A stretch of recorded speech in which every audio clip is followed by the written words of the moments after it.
Se inscreva no canal, curta e compartilhe. Temos vídeos novos todos os dias, 2 vezes por dia. O mito da construção do Congresso Nacional e seus fantasmas. Quando a construção do Congresso Nacional em Brasília começou em 1958, poucos imaginavam que o projeto seria marcado por acontecimentos estranhos. Os trabalhadores, que se empenhavam na difícil tarefa de erguer o prédio monumental, começaram a relatar eventos inquietantes. Vozes misteriosas pareciam ecoar das profundezas do solo, principalmente durante as escavações para as fundações.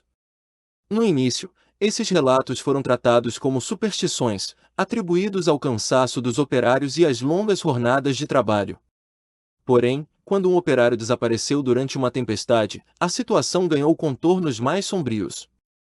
Tudo o que restou dele foi um capacete ensanguentado, encontrado ao lado de uma rachadura que parecia se abrir para o vazio.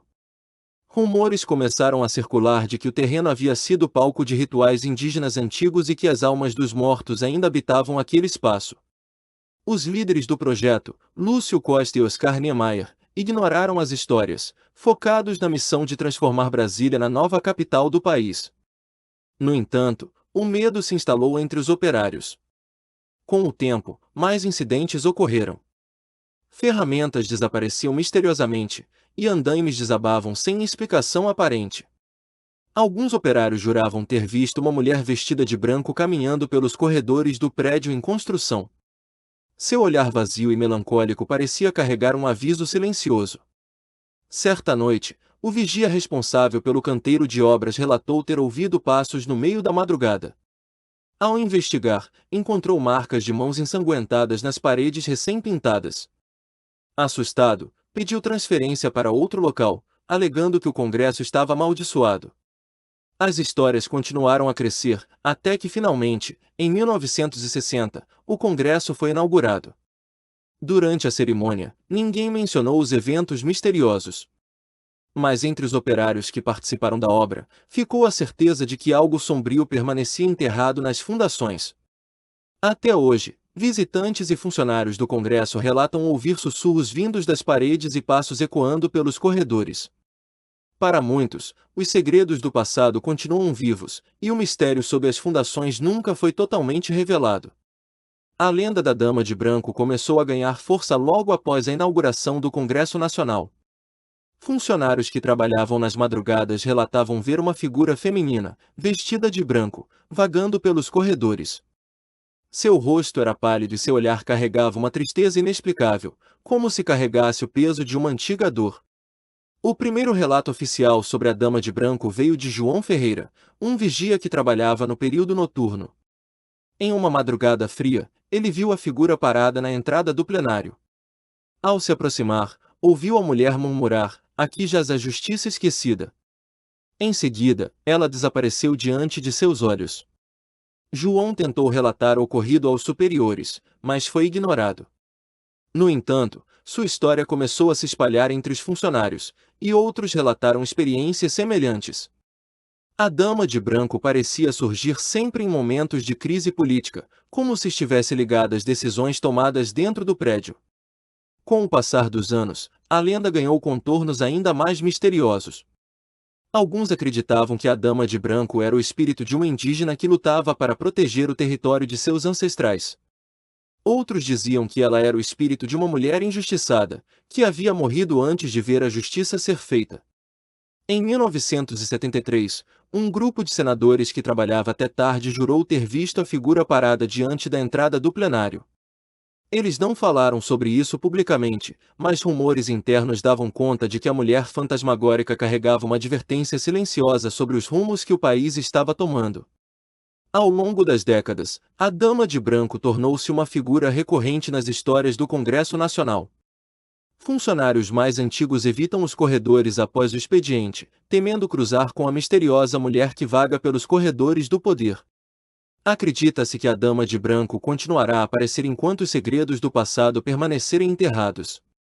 E talvez, em algum momento, ela revele a verdadeira história que guarda em silêncio. As histórias mais intrigantes do Congresso Nacional envolvem o subsolo do prédio. Funcionários de manutenção, Vigias noturnos e até parlamentares relatam ouvir vozes que parecem sair das paredes. Esses sussurros misteriosos costumam surgir durante a madrugada, quando o silêncio toma conta do local.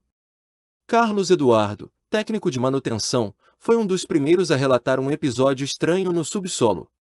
Certa noite, ao verificar um problema elétrico em uma das salas subterrâneas, ele ouviu claramente o som de uma conversa abafada. Pensando que fossem colegas, chamou por ajuda, mas não obteve resposta. Quando acendeu a luz, percebeu que estava completamente sozinho. Assustado, Carlos deixou o local apressadamente e relatou o ocorrido aos superiores, que desconsideraram seu relato.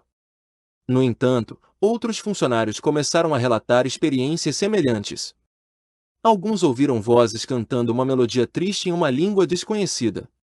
Outros disseram que as vozes pareciam lamentar algo perdido. Uma investigação informal revelou que o subsolo do Congresso foi construído sobre um antigo cemitério indígena. Isso fortaleceu a teoria de que os sussurros eram das almas daqueles que tiveram suas terras e suas vidas tomadas pela construção da capital. Na década de 1980, uma equipe de seguranças foi enviada ao subsolo para investigar um possível vazamento. Durante a inspeção, ouviram o som de passos e risos infantis. Ao seguirem o som, chegaram a uma parede lisa e sólida, sem portas ou passagens. Nenhum dos homens conseguiu explicar o que tinham ouvido. Com o passar dos anos, o subsolo foi sendo cada vez menos utilizado. Alguns parlamentares chegaram a pedir que ele fosse interditado, alegando que o ambiente trazia uma sensação de opressão. Mas, oficialmente, nada foi feito. O subsolo continua acessível, embora poucos tenham coragem de descer até lá à noite. O mistério permanece. Quem ousa explorar os corredores subterrâneos do Congresso sabe que não está sozinho. As vozes do subsolo são um lembrete inquietante de que a história nem sempre é contada por completo. Um dos eventos mais misteriosos do Congresso Nacional é o desaparecimento do senador Mário Cunha, ocorrido em 1967. Mário era conhecido por suas denúncias contra a corrupção e por sua postura firme em defesa da justiça.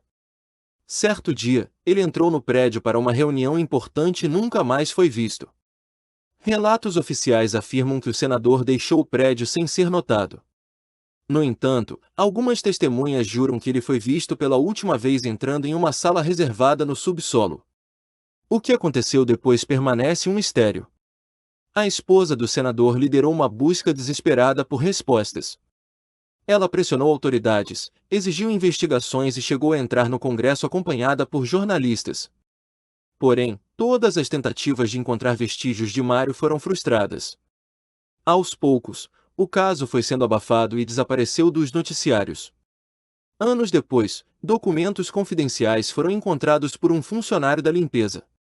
Entre eles, havia uma anotação do próprio senador, dizendo: "Se algo me acontecer, procurem no subsolo. Há algo lá que não pode ser ignorado." As autoridades novamente desconsideraram o documento, tratando-o como especulação. Alguns parlamentares mais antigos afirmam que o espírito do senador ainda perambula pelos corredores do Congresso, especialmente nas noites de grandes votações. Eles dizem que ele aparece para lembrar os políticos de que a justiça deve prevalecer, mesmo quando tudo parece conspirar contra ela. Em uma noite de 1993, um segurança relatou ter visto um homem de terno caminhando pelo subsolo. Ao tentar alcançá-lo, o homem desapareceu diante de seus olhos. Mais tarde, ao descrever o ocorrido para colegas, perceberam que a descrição coincidia com a aparência de Mário Cunha. O mistério do senador desaparecido é um dos segredos mais bem guardados do Congresso Nacional. Muitos acreditam que a verdade sobre seu desaparecimento está enterrada nas paredes do prédio, esperando para ser descoberta. Apesar das modernizações e reformas ao longo dos anos, o Congresso Nacional continua sendo palco de histórias de arrepiar. Funcionários antigos contam que as lendas não são apenas folclore. Eles acreditam que o prédio carrega uma energia sombria, resultado dos segredos enterrados em seu passado. Muitos parlamentares evitam permanecer no Congresso após o expediente. Alguns relatam ouvir passos ecoando pelos corredores, mesmo quando o prédio está vazio. Outros afirmam sentir uma presença invisível observando seus movimentos. O ar parece mais pesado, como se algo ou alguém estivesse sempre ali, vigiando. Durante uma sessão noturna em 2014, as luzes do plenário começaram a piscar repentinamente. Os presentes ficaram inquietos, mas a situação foi normalizada rapidamente. No entanto, alguns parlamentares afirmam que, durante o apagão, puderam ouvir sussurros vindos das paredes, como se fossem vozes antigas tentando se fazer ouvir. O mito da Dama de Branco também persiste. Alguns dizem que ela aparece em momentos de grande tensão política, como um lembrete de que o poder corrompe. Funcionários mais antigos afirmam que, durante votações decisivas, é possível vê-la sentada em uma das galerias, observando silenciosamente o desenrolar dos acontecimentos. Além disso, as vozes do subsolo continuam sendo relatadas. Técnicos de manutenção evitam descer ao subsolo sozinhos, principalmente à noite. Eles acreditam que algo antigo e poderoso ainda habita aquele lugar, guardando segredos que nunca